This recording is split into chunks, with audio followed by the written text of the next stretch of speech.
Hello dear students, welcome you all in our English virtual class. Hope you are all fine and healthy at home. In our last 3 lectures, we have deeply discussed about textbook lesson Read 1, Can You Install Love? In this video lecture, we are going to learn about the Read 2. But before we start our lecture, as usual, I have some wise words said by Robert Greene Ingersoll. Let's see what did he say. He said that in nature there are neither rewards nor punishments. There are consequences. આનો મતલબ કંઈક એવો થાય એ પોતે એવું કંઈક કહેવા માંગે છે કે ભાઈ આ પ્રકૃતિની અંદર કુદરતની અંદર ના તો કોઈ પારિતોષિક છે, રિવાર્ડ ધેટ મીન્સ ઇનામ પારિતોષિક કહી શકીએ આપણે, ના તો કોઈ પ્રકારની સજા શિક્ષા પનિશમેન્ટ છે. તો પ્રકૃતિમાં શું છે? પ્રકૃતિમાં હંમેશા રિઝલ્ટ ધેટ મીન્સ પરિણામ હોય છે. આપણે બધા જાણીએ છીએ પ્રકૃતિનો એક નિયમ છે, તમે પ્રકૃતિમાં જે પણ વસ્તુ આપો તેનું તે 1000 ગણું તમને પરત કરે છે.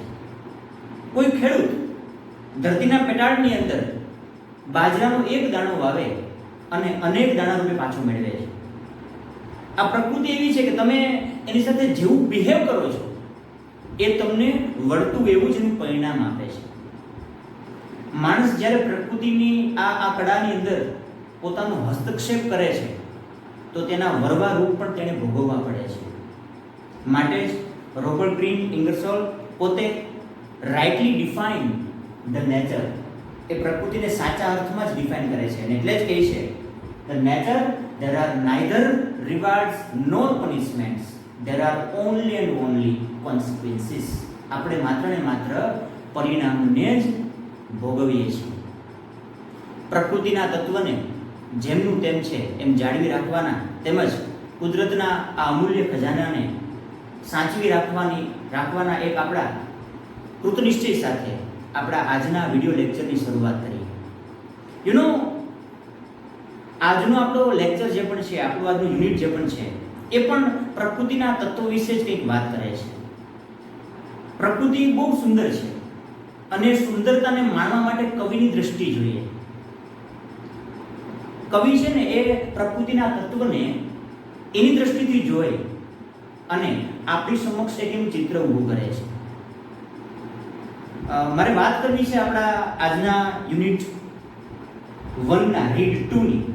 એનું નામ છે sunrise on the Kanchenjunga. Let's start our lesson. આપણા યુનિટ 1 ની અંદર there are 2 reads. યુનિટ 1 માં 2 રીડ આપેલા છે. રીડ 1 ઇઝ અ પ્રોઝ, એક પાર્ટ છે જે આપણે કમ્પ્લીટ કરી લીધો છે લાસ્ટ લેક્ચરની અંદર. એન્ડ રીડ 2 જે છે એ પોએટ્રી છે, ધેટ મીન્સ કાવ્ય છે, પોએમ છે. પોએટ્રીનું નામ છે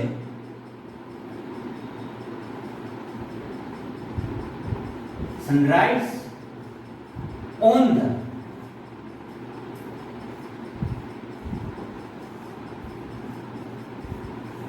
કાંચનજંગા.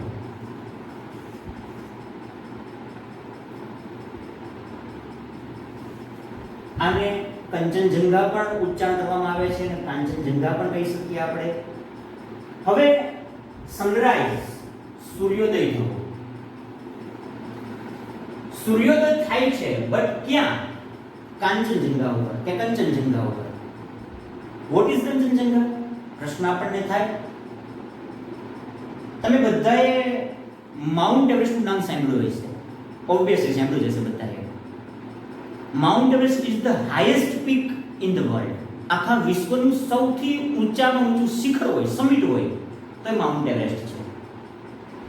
સેકન્ડ એટલે કે વર્લ્ડનું સેકન્ડ હાઈએસ્ટ પીક કયું છે એ બહુ ઓછાને કદાચ ખબર હશે, બહુ ઓછા લોકો જાણતા હશે, કદાચ જાણતા પણ હોઈ શકો તમે. એ છે K2. અને વર્લ્ડનું થર્ડ હાઈએસ્ટ એટલે કે ત્રીજા નંબરનું સૌથી ઊંચું શિખર કયું છે? એ છે Kanchenjunga.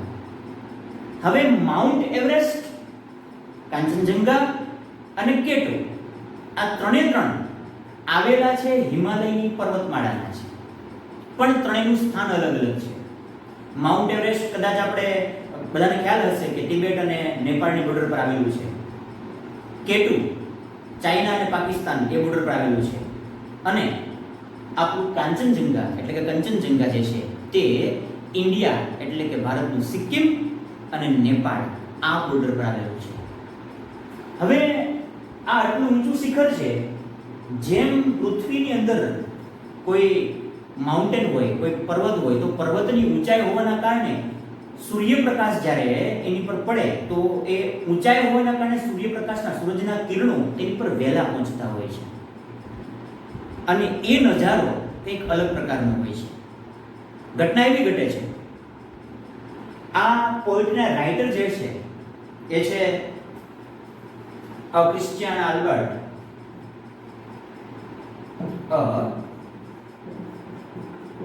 Christina Albers. She is the writer of the poetry. લેખિકા જે પોતે છે તે એટ ધેટ ટાઈમ મતલબ સનરાઈઝને જોવા માટે એક ક્ષણે ત્યાં હાજર હતા કાંચનજંગાની આસપાસ એ શિખર પાસે.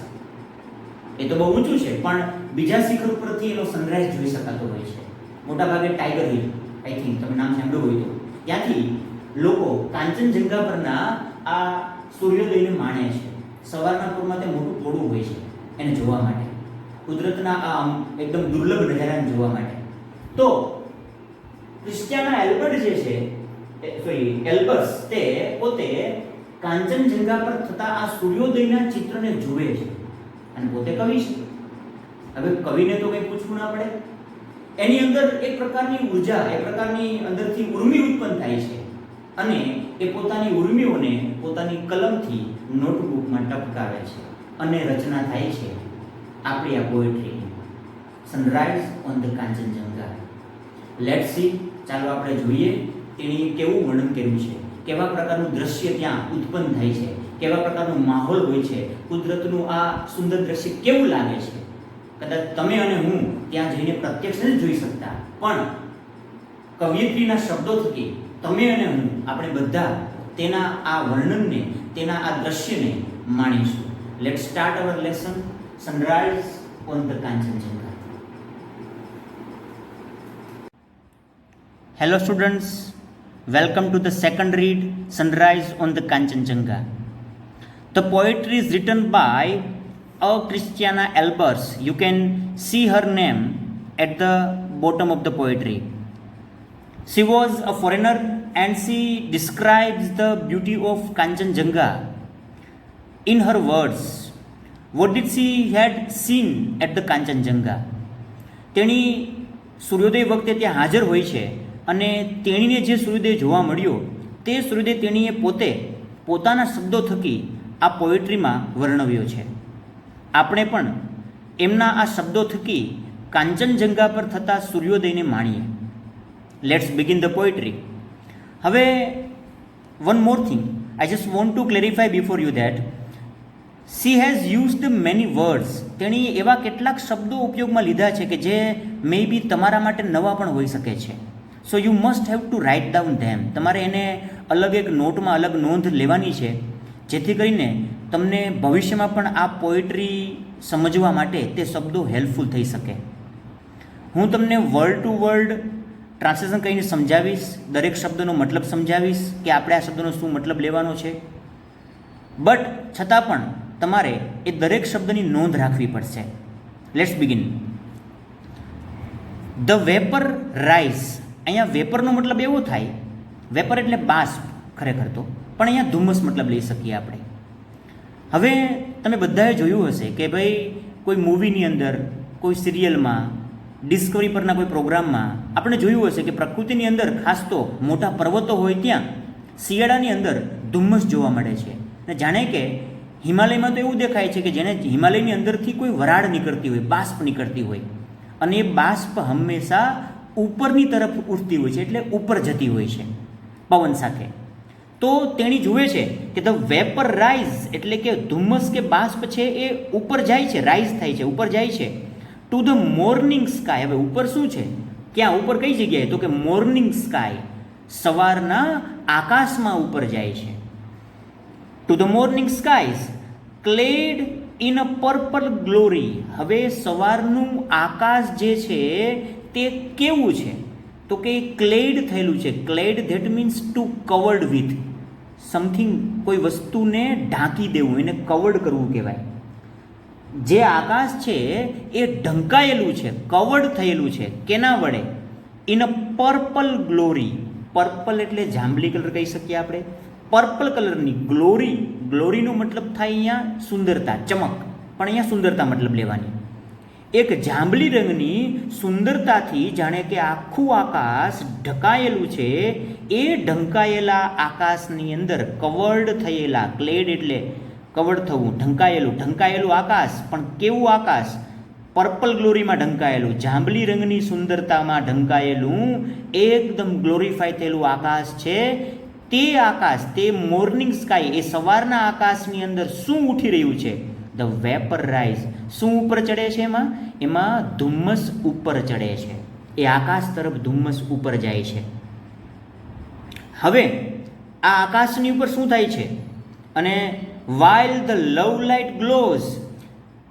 આ બધું ક્યારે દેખાય છે? તો કે જ્યારે while the love light glows. Love light એટલે કે પ્રેમનો પ્રકાશ. અહીંયા સૂર્યપ્રકાશ મતલબ લઈ શકીએ. પ્રેમનો પ્રકાશ એટલે સૂર્યનો પ્રકાશ. સનરાઈઝ થાય તો એ વખતે સૂર્યપ્રકાશ પડે તો એ લવ લાઇટ, જાણે કે લવ લાઇટ ગ્લોઝ. લવ લાઇટ જાણે કે ગ્લોઝ થઈ રહ્યો છે, ચમકી રહ્યો છે. પ્રેમનો પ્રકાશ જાણે કે ચમકી રહ્યો છે, પ્રકાશ જાણે કે પડી રહ્યો છે. કોની ઉપર પડે છે પ્રકાશ? પ્રેમનો પ્રકાશ કોની ઉપર ચમકી રહ્યો છે? ઓન ધ, અહીંયા ટીએચ મતલબ ધેટ મીન્સ ધ સમજવાનું. On the eternal snow. ઇટરનલનો મતલબ લખો તો લખી શકો તમે શાશ્વત હોય તેવું. ઇટરનલ મતલબ કે જે કાયમ રહેનારું હોય, એવર લાસ્ટિંગ હોય. સીમિંગ ટુ બી એવર લાસ્ટિંગ, જે હંમેશા શાશ્વત રહેવાનું હોય એવા સ્નો ઉપર, એવા સ્નોથી, સ્નો એટલે કે જે બરફ છે પડેલો, એ બરફની ઉપર આ પ્રેમનો પ્રકાશ ગ્લો કરે છે, ચમકે છે. હવે આ બરફ તો છે, પણ બરફ ક્યાં પડેલો છે? આ બરફ પડેલો છે અપોન ધ સમિટ હોરી. સમિટનો મતલબ થાય શિખર, પીક. પીક એટલે કોને કહેવાય? ટોચ. એકદમ સાવ પર્વતની જે ટોચ હોય ને એને પીક કહી શકાય. ટોપ એટલે કહી શકીએ આપણે. હિલ ટોપ પણ જેને કહી શકાય. હિલ એટલે ટેકરી, ટેકરી હોય એની ટોપ, એની ઉપરનો જે સાવ નજીવો ભાગ ઉપરનો સાવ હોય એને ટોચ, એ ટોચને કહી શકાય સમિટ. એવા કેટલા બધા સમિટ શબ્દ વાપર્યો, કેટલા બધા શિખરો છે આ આખી પર્વતમાળાની અંદર. એ બધા શિખરોની ઉપર શું છવાયેલો છે? એ શિખરોની ઉપર શાશ્વત રહેતો એવો બરફ પડેલો છે. અને એ બરફની ઉપર શું પડે છે? લવ લાઇટ ગ્લોઝ થાય છે, પ્રેમનો પ્રકાશ પડે છે. હજી એક વાત તમને કહેવાની રહી ગઈ. આ સમિટ તો છે, પણ સમિટ કેવા કીધા એણે? હૌરી. હૌરી કોને કહેવાય? હૌરી મતલબ પણ કહી શકાય પ્રાચીનતમ હોય તેવા, અતિશય જૂના, એન્શિયન્ટ, ઓલ્ડ જેને કહી શકાય. એન્શિયન્ટ એટલે કે ઓલ્ડ, એકદમ પ્રાચીનતમ, સદીઓ પુરાણા હોય તેને એન્શિયન્ટ કહી શકાય. આ સદીઓ પુરાણા એવા જે સમિટ્સ છે, સમિટ્સનો મતલબ થાય છે જે પેલા કિનારીઓ, ટોચ જે પણ છે પર્વતની, આ સદીઓ પુરાણી પર્વતની ટોચની ઉપર જ્યાં રહેલો છે, શું રહેલો છે? ઇટરનલ સ્નો રહેલો છે. ઇટરનલ સ્નો કોને કહેવાય? શાશ્વતપણે કાયમ માટે રહેતો એવો સ્નો, હંમેશા રહેતો એવો બરફ રહેલો છે. એવી ટોચ ઉપર બરફ રહેલો છે ને એ બરફની ઉપર પડે છે. શું પડે છે? વરસાદ? નહીં. શું પડે છે? લવ લાઇટ એટલે કે પ્રેમનો પ્રકાશ પડે છે. અને આવા સમયે શું થાય છે? તો કે એવા સમયે પેલી બાષ્પ જે પણ છે એ આકાશમાં ઉપર ઉઠે છે. કેવા આકાશમાં? તો કે છે કે જે પર્પલ રંગની સુંદરતાથી છવાયેલું, આચ્છાદિત થયેલું છે એવા પર્પલ એટલે કે જાંબલી રંગની સુંદરતાથી ઢંકાયેલા સવારના આકાશની અંદર પેલી વેપર એટલે કે બાષ્પ ધુમ્મસ એ ઉપર ઉઠે છે. આઈ હોપ તમને સમજાણું હશે. હવે હું તમને થોડા અલગ રીતથી સમજાવું છું આખા સ્ટાન્જાને. લેખિકા અહીંયા શું કહેવા માગે છે? ઘટના એવી ઘટે છે, લેખિકા સવારના પૂરમાં આ દ્રશ્યને જુએ છે. સવારના પૂરમાં હિમાલયનું દ્રશ્ય અને કાંચનજંઘા જે હિમાલયની પર્વતમાળા છે એ પર્વતમાળાની અંદર કેવા દ્રશ્ય હોય છે? તો કે સવારના પૂરની અંદર ત્યાં એકદમ ઊંચા ઊંચા શિખરો ઉપર, જે શિખરો કેવા છે? સદીઓ પુરાણા, હોવરી છે. હોવરી એટલે કેવા? એન્શિયન્ટ, ઓલ્ડ છે, જૂના છે. એવા સદીઓ પુરાણા શિખરોની ઉપર, અપોન એટલે ઉપર. આપણે આને ઊંધું સ્ટાર્ટ કરીએ હવે બેક સાઈડથી, એ તમને વધારે સમજાશે, ક્લિયર થશે. સદીઓ પુરાણા શિખરોની ઉપર કે જ્યાં રહેલો છે એની ઉપર કોણ? તો કે શાશ્વત એવો બરફ. શાશ્વત કોને કહેવાય? કાયમી રહેનારો હોય, ઇટરનલ સ્નો રહેલો છે. હવે ત્યાં એવું તો નથી કે ભાઈ રાત્રે બરફ પડે છે અને સવારે બરફ ઓગળી જાય છે. નહીં, હિમાલય પર તો 12 માસ બરફ હોય છે. જ્યારથી હિમાલય છે ત્યારથી બરફ છે, એવું સમજી શકીએ આપણે. ધેટ મીન્સ એટલે એને ઇટરનલ સ્નો કીધો. ત્યાં 12 માસ, શિયાળો, ઉનાળો કે ચોમાસું, 12 માસ બરફ હોય છે. એટલે એને, અને એ પણ ક્યારનો, હમણાં નથી, સદીઓ પુરાણો, શાશ્વત છે, કાયમ રહેનારો છે. એટલે એવો સદીઓ પુરાણા શિખરોની ઉપર શાશ્વત રહેનારો બરફ છે. એ બરફની ઉપર કોણ ચમકે છે? લવ લાઇટ, પ્રેમ રૂપી પ્રકાશ, સૂર્યનો પ્રેમનો પ્રકાશ અહીંયા એની ઉપર પડે છે, એની ઉપર ચમકે છે. અને ત્યારે શું થાય છે? ત્યારે એ સમયે પેલી બાષ્પ જે છે એ જાણે કે આકાશની અંદર મોર્નિંગ સ્કાયમાં, જે મોર્નિંગ સ્કાય કેવું? તો કે જે જાંબલી રંગની સુંદરતાથી ઢંકાયેલા, યાદ રાખજો, પર્પલ ગ્લોરી, જાંબલી રંગની ગ્લોરી એટલે સુંદરતાથી ક્લેડ એવા ઢંકાયેલા એવા મોર્નિંગ સ્કાયમાં. મોર્નિંગ સ્કાય મતલબ કોને કહેવાય? સવારના આકાશની અંદર, મોર્નિંગ સ્કાયઝ, સવારના આકાશમાં વેપર રાઇઝ, પેલી વેપર એટલે કે બાષ્પ એટલે કે ધુમ્મસ આકાશમાં ઉપર ઉઠે છે. આઈ હોપ તમને સમજાઈ ગયું હશે. હું ફરી એક વખત રિપીટ કરું છું. વેપર રાઇઝિસ, ધુમ્મસ આકાશમાં ઉઠે છે. કેવા આકાશમાં? સવારના આકાશની અંદર. જે આકાશ કેવું છે? જાંબલી રંગની સુંદરતાથી ઢંકાયેલું છે. અને એવા સમયે ત્યારે શું થાય છે? તો કે એમની અંદર લવ લાઇટ ગ્લોઝ, ત્યારે પ્રેમનો પ્રકાશ પડે છે, ચમકે છે, પથરાય છે. કોની ઉપર? ઓન ધ ઇટરનલ સ્નો, શાશ્વત રહેતા એવા બરફ ઉપર. એ બરફ ક્યાં છે? અપોન ધ સમિટ હોવરી એટલે કે સદીઓ પુરાણા, વર્ષો જૂના એવા શિખરોની ઉપર, શાશ્વત રહેતા બરફની ઉપર પ્રેમનો પ્રકાશ જ્યારે પડે છે, આવા સમયે પેલી વેપર એ જાંબલી રંગની સુંદરતાથી ઢંકાયેલા સવારના આકાશની અંદર ઉપર ઉઠે છે. આપણે આના ભાવાર્થને સમજવાનું છે. આઈ હોપ તમને સમજાણું હશે. હવે આમાંથી કેવા પ્રકારના પ્રશ્નો નીકળી શકે? હવે પહેલાં આપણે આની અંદરથી ફર્સ્ટ સ્ટાન્જામાંથી આપણે પ્રશ્ન જોઈ લઈએ, કેવા કેવા પ્રશ્નો નીકળી શકે છે. જો અહીંયા પ્રશ્ન છે. એક્ઝામ માટે, બોર્ડની એક્ઝામ માટે, unit 1, read 2, sunrise on the Kanchenjunga, exam oriented textual base question, મતલબ ચોપડીમાં જ તમને કેવા પ્રશ્ન પૂછી શકાય એ પ્રશ્ન અહીંયા આપ્યા છે. જુઓ, ક્વેશ્ચન નંબર 1, પ્રશ્ન આવો આવી શકે: what do the vapours do? Vapours એટલે સમજી જાઓ તમે, વેફર નથી હો, વેપર્સ છે, સમજો બે વખત. વેપર્સ ડુ, વેપર એટલે કે બાષ્પ જે છે એ ધુમ્મસ જે પણ છે શું કરે છે? And where does it go, અને વળી તે ક્યાં જાય છે? જવાબ આપણને મળે છે અહીંથી. જુઓ જવાબ: the vapour rises to the, vapours છે એટલે રાઇઝ લખ્યું છે, બહુવચન નહીં થઈ શકે અહીંયા. Vapours rise two the morning sky. તો પહેલો પ્રશ્નનો જવાબ મળી ગયો. What do the vapour do, vapours શું કરે છે? Vapours rise two the morning sky. અને વેર ડઝ ઇટ ગો, અને તે ક્યાં જાય છે, અથવા where do it go, they go, તે વેપર્સ જે પણ છે એ ક્યાં જાય છે? તો જવાબ શું મળશે કે ટુ ધ જોઈએ આપણે અહીં સમજાવું. Second question, where does it go, તે ક્યાં જાય છે? ટુ ધ મોર્નિંગ સ્કાય, એ મોર્નિંગ સ્કાયમાં જાય છે. એટલે બે પ્રશ્નનો જવાબ આપણને સાથે મળી ગયો. અહીંયા તમને એક સાથે બે પ્રશ્ન ભેગા પૂછી શકે. What do vapours do, vapours શું કરે? તો કે વેપર્સ રાઇઝ થાય છે. રાઇઝ થવું એટલે ઉપર ઉઠવું. અને વેર ડઝ ઇટ ગો, અને તે ક્યાં જાય છે? ટુ ધ મોર્નિંગ સ્કાય, એ ક્યાં જાય છે? મોર્નિંગ સ્કાયમાં, એટલે કે સવારના આકાશ તરફ આગળ, આકાશમાં આગળ જાય છે. નાઉ the second question, where do love light glows, how is it? Where does, કઈ જગ્યાએ, લવ લાઇટ ગ્લો, લવ લાઇટ એટલે પ્રેમનો પ્રકાશ કઈ જગ્યાએ ચમકે છે? ગ્લો થવું એટલે ચમકવું. એન્ડ હાઉ ઇટ ઇઝ, અને તે કેવો લાગે છે? હાઉ ઇટ ઇઝ, તે કેવો છે? પ્રેમનો પ્રકાશ કેવો છે? આનો જવાબ આપણે ગોતી શકીએ અહીંથી.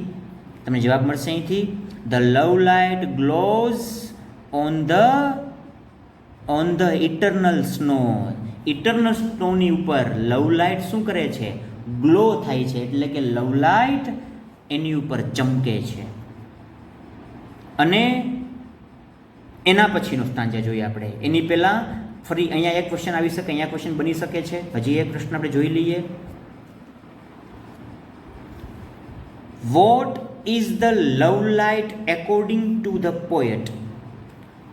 Question number 3, what is the love light according to the poet? પોએટના મત મુજબ લવ લાઇટ એટલે શું થાય? તો હિયર ઇઝ ધ આન્સર, મેં આન્સર લખ્યો છે. લવ લાઇટ કોને કીધું છે એને મેં સમજાવ્યું તમને. લવ લાઇટ એટલે કે સવારનો સૂર્યપ્રકાશ હોય ને લવ લાઇટ કહી શકાય. તો આપણે એનો જવાબ એવો લખી શકીએ. મેં અહીંયા લખ્યો છે. કીવર્ડ્સ કેટલા લખેલા તમને છે જો બતાવ્યા છે મેં. ધ એકોર્ડિંગ ટુ ધ, અહીંથી જવાબ લખવાનો, according to the poet love light is the early morning rays of the sun. ફરી સમજાવું છું. According to the poet the love light is, love લાઇટનો મતલબ થાય, લવ લાઇટ એટલે કે છે, એનો મતલબ છે the early morning rays of the sun. વહેલી સવારના સૂરજના કિરણો હોય તેને શું કહેવામાં આવ્યા છે? લવ લાઇટ તરીકે અહીંયા સંબોધિત કરવામાં આવ્યા છે. તેને લવ લાઇટ તરીકે ઓળખાવવામાં આવ્યા છે. એટલે રાઇટર લવ લાઇટ એટલે શું? તો કે પ્રેમનો પ્રકાશ. પણ પ્રેમનો પ્રકાશ કોણે કીધો? તો કે સવારના પોરમાં, જે વહેલી સવારમાં જે સૂરજનો તડકો પડે, કિરણો પડે, એને, એ સનલાઇટને શું કહી શકાય? લવ લાઇટ કહી શકાય. તમને અહીંયા બીજો પ્રશ્ન એવો પૂછી શકે, vote is the sunlight here? Means અહીંયા સનલાઇટનો શું મતલબ છે? સનલાઇટ એટલે કોને કીધું છે અહીંયા? લવ લાઇટને. તો યુ કેન રાઇટ, તમે લખી શકો, here sunlight means love light. અહીંયા સનલાઇટનો મતલબ એવો થાય લવ લાઇટ. સનલાઇટ એટલે સૂર્યપ્રકાશ, એને પ્રેમના પ્રકાશ તરીકે તેણીએ સંબોધિત કર્યો છે. એના પછી તમને નેક્સ્ટ સ્ટાન્જેન્ડર પ્રશ્ન આવશે. પણ હજી એક પ્રશ્ન તમને મારે કહેવો છે. તમને પ્રશ્ન એવો પૂછી શકાય, આ પ્રશ્ન લખેલો નથી મેં, પણ તમને હું બતાવું છું. How was the summits?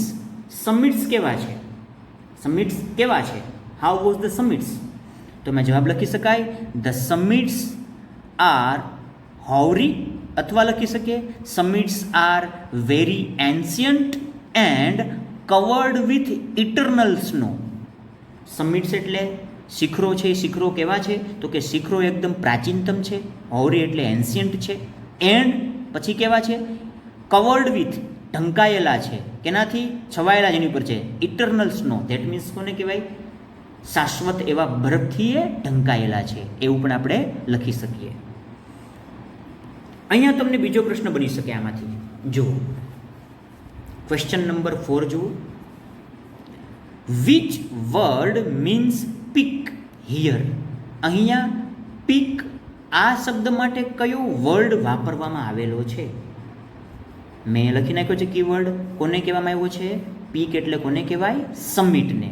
તો આપણે જવાબ એવો લખી શકીએ, આમાં આટલું નહીં લખવાનું, ખાલી સમિટ. આ તો મેં તમને કીવર્ડ સમજાવવા માટે મૂક્યો છે અહીંયા, પણ તમારે જવાબ આખા વાક્યમાં લખવાનો છે. શું લખી શકીએ આપણે? અહીંયા લખી શકીએ હિયર પીક મીન્સ. અહીંયા પીકનો મતલબ થાય સમિટ. આ એક વચનમાં છે એટલે આપણે સમિટ લખ્યું છે. પીક્સ હોત તો તમે લખી શકો સમિટ્સ, બહુવચન કરી શકો. Here peak means summit. અહીંયા પીક એનો મતલબ સમિટ થાય છે. સમિટ એટલે કે ઉપરનું શિખર. Now we are going to the second stanza. હવે આપણે બીજા સ્ટાન્જામાં જોઈએ. હવે આ બધું થાય છે એવા સમયે કાંચનજંગા, જે પોતે શું કરે છે? કાંચનજંગાને અહીંયા તેણીએ હિમાલયની ક્વીન કીધી. જો સાંભળો, અહીંયા લખ્યું છે Himalayas queen and the Himalaya's queen. હું ફરી સમજાવું છું તેથી તમને આખા કાવ્યનો જે ફ્લો છે એ તમને પકડાઈ શકે. જોઈએ આપણે. The vapour rises two the morning skies clad in the purple glory while the love light glows on the eternal snows upon the summits hoary. એટલે કે સદીઓ પુરાણા, વર્ષો જૂના એવા શિખરોની ઉપર, શાશ્વત રહેલા બરફની ઉપર જ્યારે પ્રેમનો પ્રકાશ પડે છે એવા સમયે પેલી વેપર છે, બાષ્પ છે, ધુમ્મસ છે, તે ઉપર ઉઠે છે અને જાંબલી રંગની સુંદરતાથી ઢંકાયેલા એવા સવારના આકાશમાં ઉપર ચડે છે. આવા સમયે શું થાય છે? And the Himalaya's queen. આવા સમયે પેલી હિમાલયની ક્વીન, ક્વીન એટલે રાણી. શું કીધી છે કાંચનજંગાને? હિમાલયની રાણી કીધી છે. હિમાલયની ક્વીન, હિમાલયની રાણી એવી Kanchenjunga. Who is called Himalaya's queen. કોને હિમાલયની ક્વીન કહેવામાં આવી છે? તો Kanchenjunga is called Himalaya's queen. કાંચનજંગાને હિમાલયની ક્વીન કહેવામાં આવી છે. અહીંથી પ્રશ્ન તમને આવી શકે, હું પ્રશ્ન કરાવીશ તમને અંતમાં હમણાં. પહેલાં આપણે આ સ્ટાન્જા પૂરો કરી લઈએ. એન્ડ ધ હિમાલયાઝ ક્વીન, અને પેલી હિમાલયની રાણી જે કેવી છે? કામ એન્ડ સિરીન. કામ કોને કહેવાય? એકદમ શાંત, શાંત સ્વભાવવાળી. એન્ડ સિરીન, સિરીન મતલબ પણ થાય શાંતિવાળું, પીસફુલ. એને પણ કામ કહી શકાય. એકદમ પીસફુલ, એકદમ ગંભીર પણ કહી શકાય. શાંત અને ગંભીર, ગંભીર પણ કહી શકાય, શાંત પણ કહી શકાય. એકદમ શાંત અને ગંભીર એવી. અહીંયા આના માટે ગંભીર શબ્દ લઈએ, આના માટે શાંત લઈએ, કારણ કે આ બંને એકબીજાના પર્યાય શબ્દો બની શકે ખરા, બંને સિમિલર વર્ડ થઈ શકે. સિરીનનો મતલબ પણ કામ લઈ શકાય, પીસફુલ લઈ શકાય. કામ, શાંત અને ગંભીર છે. જે હિમાલયની રાણી કેવી છે? કામ એન્ડ સિરીન, એકદમ શાંત અને ગંભીર છે. તે પોતે શું કરે છે આવા સમયે? તો કે જાણે કે તેણી રિટર્ન્સ કરે છે, પરત પાઠવે છે. રિટર્ન કરવું એટલે કોઈકને પાછું આપવું, પરત પાઠવે છે. હેવન્સ ગ્રીટિંગ. હેવન્સ એટલે સ્વર્ગની ગ્રીટિંગ્સ. કોને કહેવાય ગ્રીટિંગ્સ? ગ્રીટિંગ કોને કહીએ આપણે? તમે જાણતા જશો બધા. આપણે કોઈને અભિવાદન પાઠવીએ, કોઈને આપણે શુભેચ્છાઓ પાઠવીએ તો એને ગ્રીટિંગ કરવું કહેવાય. આપણે વિશિષ કરીએ, ગ્રીટિંગ્સ કરીએ, તો એ સ્વર્ગની શુભેચ્છાઓને જાણે કે પરત પાઠવી રહી છે. હવે આવું શું કામ લખ્યું તેની વિશે? કેમ એ પોતે કેવી રીતે સ્વર્ગની શુભેચ્છાઓને પરત પાઠવે છે? તો અહીંયા એ સમજાવી શકાય. લેખિકાનો મતલબ અહીંયા એવો હશે કે ભાઈ સવારના પોરમાં આ સુંદર દ્રશ્ય રચાય છે એકદમ. એ દ્રશ્ય વખતે જાણે કે સ્વર્ગમાંથી એને શુભેચ્છા આપવામાં આવે છે. શું કામ શુભેચ્છા? કારણ કે એની અંદર આટલી બધી સુંદરતા છે. તો આ સુંદરતાને એનું અહીંયા શુભેચ્છા, સ્વર્ગની શુભેચ્છા, એને સ્વર્ગનું બીજું એમ કહી શકીએ કે ભાઈ પૃથ્વી પરનું સ્વર્ગ પણ કહી શકાય આને. તો આવું સ્વર્ગ જેવી શુભેચ્છા એને પાઠવવામાં આવે છે, એને પૃથ્વીનું સ્વર્ગ કહીએ છીએ. આવી આ કાંચનજંગા પોતે આ સ્વર્ગની શુભેચ્છાઓને પરત પાઠવી રહી છે, જાણે કે રિફ્લેક્ટ કરે છે. પરત પાઠવવું એટલે પોતે રિફ્લેક્શન આપે છે. એની પર સૂર્યપ્રકાશ પડે તો બરફની પર સૂર્યપ્રકાશ પડે એટલે શું થશે? બરફ ચમકે. ચમકે એટલે શું થાય? તો કે પ્રકાશનું પરાવર્તન થાય. તમને બધાને યાદ હશે, પાણી ઉપર જ્યારે સૂર્યના કિરણો પડે તો શું થતું હોય? એકદમ પ્રકાશનું પરાવર્તન થાય. એટલે કે જાણે સૂરજ એની ઉપર પ્રકાશ રેલાવે છે, એને સૂર્યપ્રકાશ લવ લાઇટ્સ એની ઉપર ફેંકીને એને એક વિશિષ કરે છે. એ વખતે તેણી પણ પોતે જાણે કે એ સૂર્યપ્રકાશને રિફ્લેક્ટ કરીને, એનું પરાવર્તન કરીને પોતે સ્વર્ગીય શુભેચ્છાઓને પરત પાઠવી રહી છે. હવે એ કેવી છે, એણે કેવા વસ્ત્રોને, કેવા પરિધાનને પ્રાપ્ત કરેલા છે, કેવા વસ્ત્રો પહેરેલા છે, તો કે તેણી in the robes of white. Robes કોને કહેવાય?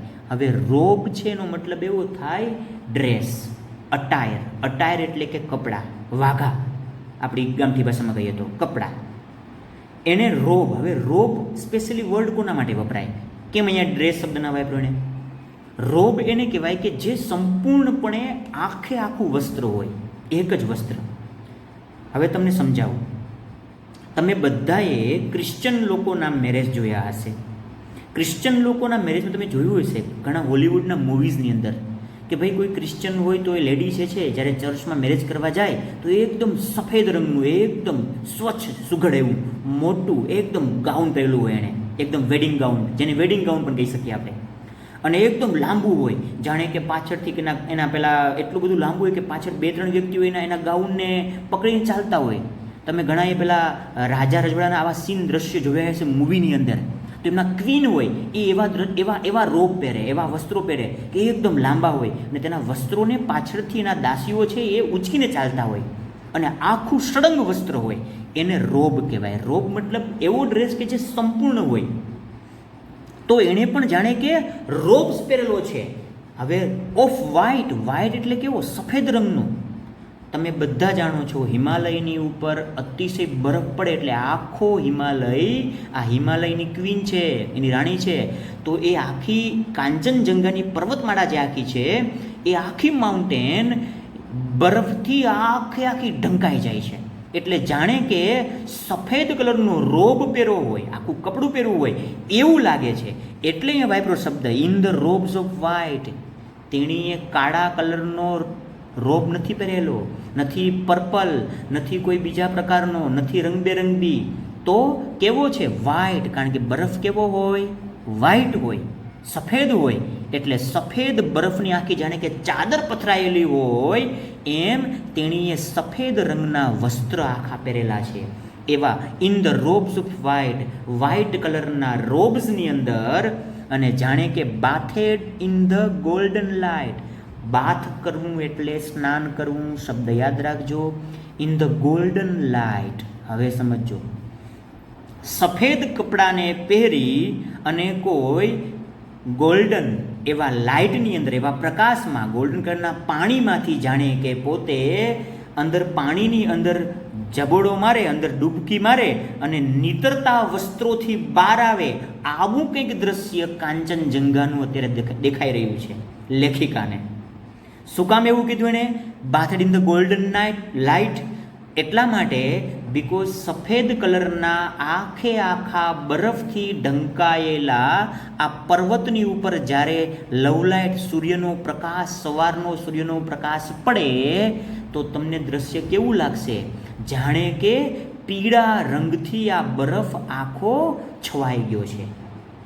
તમે બધાએ ઘઉંના ખેતરમાં જોયું હશે, સવારના પૂરમાં પહેલો તડકો પડે એ કેવો હોય છે? થોડો પીળો હોય એકદમ. તો પીળાશ પડતો તડકો જ્યારે ઘઉંના ખેતરમાં પડે તો એવું લાગે જાણે કે આખા ખેતરે પીળા રંગની ચાદર ઓઢેલી છે. આવું જ દ્રશ્ય અહીંયા થાય છે. એનો રોબ વ્હાઇટ છે, પણ આ વ્હાઇટ રોબ પહેરીને પોતે જાણે કે ગોલ્ડન લાઇટમાં નાઈને બહાર નીકળી છે, નીતરતી બહાર નીકળી છે. બાથ એટલે નાવું. અહીંયા નાવું એટલે કે સાબુ ને શેમ્પૂથી નાવાની વાત નથી.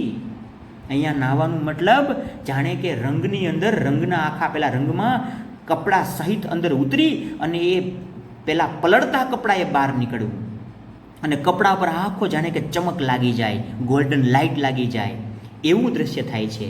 જાણે કે તેણી ગોલ્ડન લાઇટમાં જબોડીને બહાર નીકળી છે, નાઈને બહાર નીકળી છે.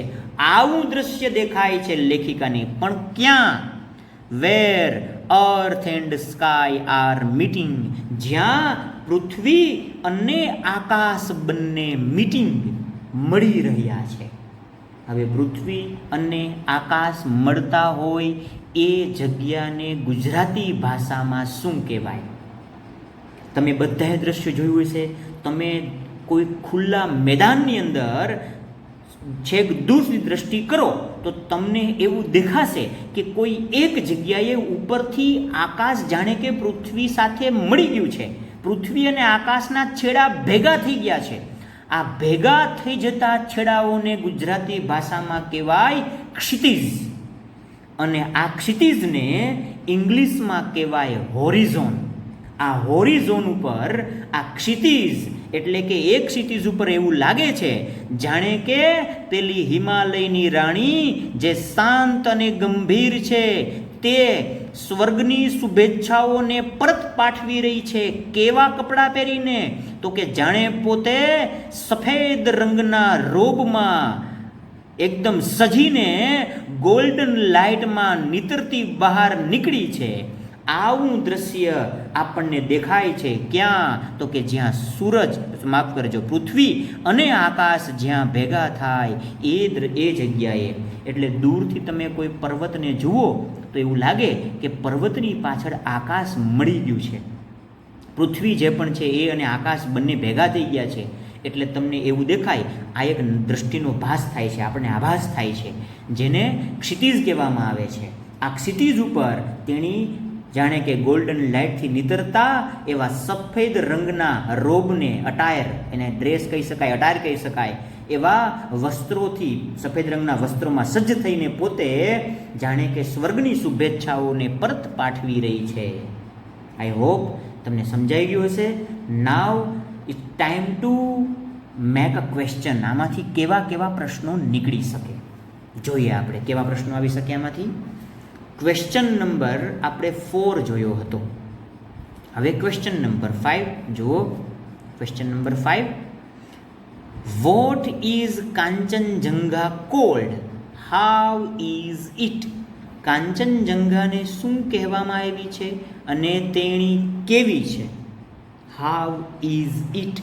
બે પ્રશ્ન ભેગા કર્યા છે પણ જવાબ સરખો આવશે. સિમ્પલ આવડી જશે એવો. મેં અહીંયા બે તમને વર્ડ્સ લખી નાખ્યા છે, key words. The Kanchenjunga is called. જવાબ આવો લખવાનો આખા વાક્યમાં. Kanchenjunga is called Himalaya's queen. કાંચનજંઘાને શું કીધી છે? જુઓ અહીંયા, એન્ડ ધ હિમાલયાઝ ક્વીન. કાંચનજંઘાને હિમાલયની રાણી કીધી છે. And how is it? અને તેણી કેવી છે? Question number 5. And how is it? તેણી કેવી છે? તો લખવાનું સી ઇઝ, ઇટ ઇઝ કે she is calm and serene. તેણી કેવી છે? એકદમ કામ એટલે શાંત, અને સિરીન એટલે કેવી? ગંભીર છે. આઈ હોપ તમને સમજાણું છે પ્રશ્ન. કાંચનજંઘાને શું કહેવામાં આવી છે? Kanchenjunga is called Himalaya's queen. And how is it? તેણી કેવી છે? C is calm and serene. તેણી એકદમ શાંત અને ગંભીર છે. હવે તમને આની અંદરથી બીજો પ્રશ્ન આવો નીકળી શકે. જુઓ, આ શબ્દો બે યાદ રાખજો, પ્રશ્ન બોર્ડમાં આવશે. આમાંથી પ્રશ્ન આવો આવી શકે, which adjectives are used for the Kanchenjunga? Kanchenjunga માટે કેવા પ્રકારના એડજેક્ટિવ્સ વાપરવામાં આવેલા છે? એડજેક્ટિવ કોને કહેવાય? વિશેષણ. કાંચનજંઘાને કેવી કીધી છે? તો કે છે કે શાંત અને ગંભીર, કામ એન્ડ સિરીન. તો જવાબ લખી શકીએ, the adjectives used for the Kanchenjunga are. Adjectives used for the Kanchenjunga are calm and serene. Simple પ્રશ્ન, સિમ્પલ એકદમ આન્સર આવી જશે. નાવ એના પછી તમને પ્રશ્ન આવી શકે છે, વિચ વર્ડ મીન્સ અટાયર? કયા શબ્દનો મતલબ થાય attire or dress? From the in the robes of white. In the robes of white આ વાક્યમાંથી કયા શબ્દનો મતલબ અટાયર અથવા તો ડ્રેસ થાય? સમજાવું છું. અટાયર કોને કહેવાય? અટાયર એટલે પણ વસ્ત્ર, ડ્રેસ એટલે પણ વસ્ત્ર, જેને કહીએ પોશાક. પોશાક કહી શકીએ આપણે, વસ્ત્રો, પોશાક. ડ્રેસ કે અટાયર, આવો મિનિંગ કયા શબ્દનો થાય છે આ વાક્યમાંથી? In the robes of white. In the robes of white આ વાક્યમાંથી તમને પૂછે કે કયા શબ્દનો મતલબ ડ્રેસ કે અટાયર એવો થાય, તો શું જવાબ આવશે? રોબ્સ. રોબ્સનો મતલબ શું થાય? રોબ એટલે અટાયર અથવા તો ડ્રેસ. હજી તમને પ્રશ્ન પૂછી શકે. એના પછી ક્વેશ્ચન નંબર 8 જુઓ. How does it look at horizon? Now what is horizon? તમને પ્રશ્ન થાય હોરિઝોન એટલે શું? મેં હમણાં સમજાવ્યું હતું. હોરિઝોનને કહી શકાય ક્ષિતિજ. હોરિઝોન એટલે ક્ષિતિજ. જ્યાં પૃથ્વી અને આકાશ મળે તેને શું કહેવાય? ક્ષિતિજ કહેવાય. તો પ્રશ્ન એવો છે, how does it look at horizon? જો આ શબ્દ યાદ રાખજો. એક્ઝામમાં તમને પૂછે, તમે પ્રશ્ન ગોતશો કે વેર ઇઝ હોરિઝોન? આમાં હોરિઝોન તો ક્યાં લખ્યું નથી ભાઈ, કે છે નહીં સ્ટાન્જામાં. પણ તમને એ અહીંયા એણે વર્ણવ્યું છે, where the earth and skies are meeting. જ્યાં પૃથ્વી અને આકાશ મળે છે, તો પૃથ્વી અને આકાશ મળે એ જગ્યાને ક્ષિતિજ કહેવાય અને ઇંગ્લિશમાં એને હોરિઝોન કહેવાય. તો પ્રશ્ન એવો છે, how does it look at horizon? Horizon ઉપર કેવું દેખાઈ રહ્યું છે, કેવું લાગી રહ્યું છે? તો જવાબ લખી શકીએ, ઇટ લુક્સ. લુક્સ લખવાનું, ડઝ કાઢી નાખીએ એટલે શું લખાશે? Looks. It looks at horizon that the Kanchenjunga અથવા તો Himalaya's queen bathed in the golden light. હિમાલયની ક્વીન જાણે કે બાથેડ એટલે કે નીતરીને નહાઈને બહાર નીકળી છે in the golden light. Golden લાઇટમાં. આને થોડો વધારે જવાબ સરખો બનાવી શકીએ આપણે. At the horizon, it looks at the horizon that the Himalayas queen, અથવા તો લખી શકીએ Kanchenjunga, the Himalayas queen or Kanchenjunga in a robes of white. એ જાણે કે સફેદ કપડાઓની અંદર bathed in the golden light. જાણે કે પોતે સફેદ કપડામાં ગોલ્ડન રંગની લાઇટમાં, ગોલ્ડન કલરની લાઇટમાં નહાઈને બહાર નીકળી રહી છે. આવું દ્રશ્ય સર્જાઈ રહ્યું છે. ક્યાં? હોરિઝોનની ઉપર. આને કહી શકાય હોરિઝોન. આઈ હોપ તમને સમજાઈ ગયો હશે પ્રશ્ન પણ અને એનો જવાબ પણ. આટલા પ્રશ્નો આપ તમારા ફર્સ્ટ એન્ડ સેકન્ડ બંને સ્ટાન્જામાંથી નીકળી શકે. આપણે કુલ 8 પ્રકારના પ્રશ્નો જોયા. હજી તમને પ્રશ્ન થોડા ઉલટાવીને પણ પૂછી શકે છે, બદલાવીને પૂછી શકે, પણ અંતેનો જવાબ તો સરખો જ આવતો હોય. એટલે મેં મોટાભાગના પ્રશ્નને કવર કરી લીધા છે. છતાં પણ કોઈ પ્રશ્ન એવો હોય કે થોડો એને ઉલટાવીને પૂછાય, ઉલટાવીને પૂછેલો હોય. અહીંયા લખ્યું છે, મેં તમને જો સમજાવ્યું તો કે ભાઈ હાઉ કાંચનજંગા ઇઝ. કાંચનજંગા કેવી છે? તો Kanchenjunga is calm and serene. આમ પણ પૂછી શકાય. અને એમ પૂછી શકાય which adjectives are used for the Kanchenjunga? તો કે જે calm and serene are the adjective used for the Kanchenjunga. એ કેવી છે? તો કે શાંત અને ગંભીર. અને કયા એના માટે વિશેષણ વાપર્યા? તો કે આ શાંત અને ગંભીર. વસ્તુ એકની એક જ છે, બટ પ્રશ્ન ચેન્જ થઈ જાય છે. તો તમારે એ ધ્યાન રાખવાનું કે તમે આખા પોએટ્રીના સ્ટાન્જાને સરખો સમજી શકતા હોવ તો તમે એના પ્રશ્નને સમજી શકશો. અને જો તમે પ્રશ્ન સમજી શકશો તો અને તો જ તમે એના જવાબ રાઈટ એટલે કે સાચી રીતે લખી શકશો. ઘણી વખત તમે માત્ર શું કરો છો કે ભાઈ અંદરથી વાક્ય લખી નાખો છો. અહીંયા બેઠું વાક્ય લખશો તો શું થશે? એનો જવાબ પ્રોપર નહીં આવે અને શું થશે? એક્ઝામિનર તમારા માર્ક્સ કાપી નાખશે. જો હું તમને સમજાવું, આ કવિની ભાષા હોય ને એ કેવી હોય? કવિની ભાષા એવી હોય કે પોતે એ કોઈ વાતને સીધી રીતે રજૂ ન કરે. માનો કે કોઈ કવિ છે, એ એમ કહેતો હોય કે ભાઈ આકાશમાં સૂરજ ઉગે છે, તો એ સીધું ન કહે કે આકાશમાં સૂરજ ઉગે છે. તો એને કેવી રીતે કહે? એવું કહે તો સિમ્પલ વાક્ય બની ગયું. તો એને પોતાની કવિત્વની ભાષામાં કહેશે. અને એ કેવું કહેશે? એ એવું કહેશે, ઉગે છે સૂરજ એક આભમાં. ઉગે છે સૂરજ એક આભમાં. એટલે મતલબ એ શું થયો? તો કે આકાશની અંદર એક સૂરજ ઉગે છે. આભ એટલે શું થાય? આકાશ. તો એ સિમ્પલ વર્ડ્સ ના વાપરે. તો અહીંયા પણ સેમ વસ્તુ છે કે લેખિકાએ કેટલાક એવા શબ્દ યુઝ કરેલા છે, કેટલાક વર્ડ્સ યુઝ કરેલા છે જે તમારે પ્રોપરલી તેને તમારે સમજવા પડે તો તમે કાવ્યને સરખું સમજી શકો. હવે અહીંયા આપણે આ પહેલા 2 સ્ટાન્જા આ એક લેક્ચરમાં પૂરા કરીએ છીએ. સેકન્ડ સ્ટાન્જા જે 2 સ્ટાન્જા જે પણ છે એટલે કે stanza number 3 and 4 we are going to discuss in our next lecture. Okay, તો અહીંયા સુધી આપણે રાખીએ છીએ. આઈ હોપ તમને પ્રશ્ન સમજાના હશે, તમને કાવ્ય પણ સમજાઈ ગયું હશે.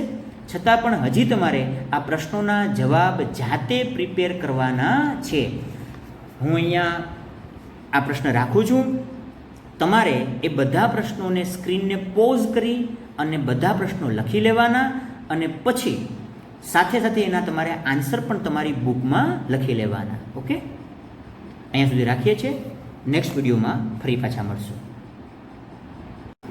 So dear students, we have discussed the first two stanza of the poetry. I hope you were all understand it properly.